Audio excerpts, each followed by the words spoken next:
privilege for me to be here in the midst of all of you.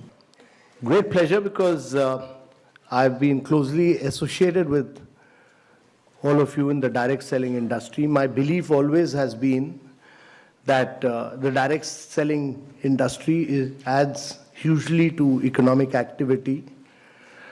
It is a major driver of India's growth, and that it provides the economic impetus to more than anything else. And the key challenge for India is really about growth with jobs. So if you are not able to create jobs, then we'll be in deep problems. And therefore, jobs are very, very critical. And this industry creates jobs. And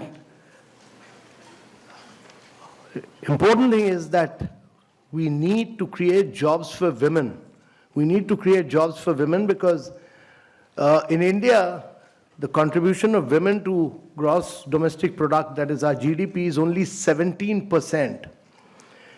And worldwide average is around 40%. 40%, the gap between India and the rest of the world is enormous. 24% of women in India work, but the contribution is only 17%.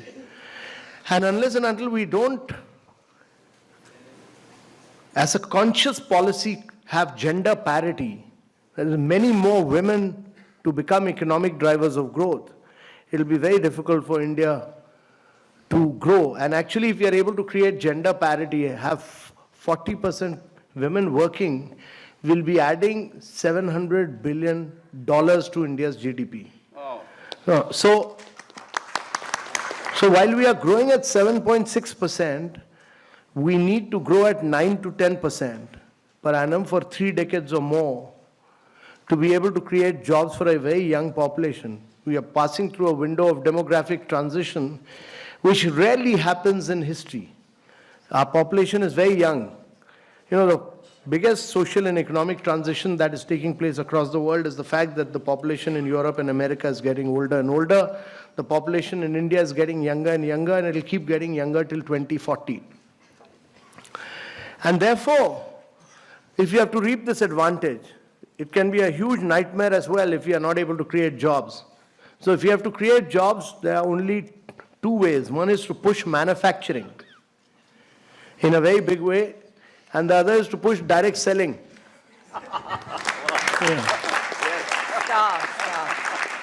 So that many of you create jobs. You should also be able to do, right now many of you don't do manufacturing in India. Amway has started doing manufacturing in India, I know. So my compliments to, they've set up a big plant in South India. I have not seen it, but I've seen photographs of it, so I appreciate what Amway has done. But each one of the companies must start doing manufacturing in India. If you're going to sell, while we have brought systems, we've brought discipline, we've brought guidelines, we've done this, we drafted this long time back. It took Ministry of Consumer Affairs some time, but they finally issued those guidelines. So there's now everybody in government accepts that there are Government of India guidelines, clear guidelines.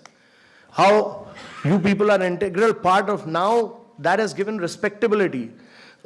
Earlier, you people were, many states, Kerala, West Bengal, many of you were seen as people who were doing chit funds. You are not doing chit funds.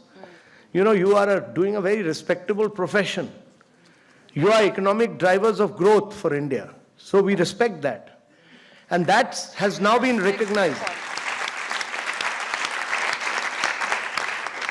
That has now been recognized that government has, by issuing these guidelines, clearly recognized that you are major players of India's economy, that you significantly contribute to India's economy, that you are adding to India's growth and wealth, and that you are creating jobs. And therefore, getting out with these guidelines were very important. And these guidelines have now been given to different states to realize that you are important players in India's economy, and every state will respect these guidelines because they've been issued by Government of India.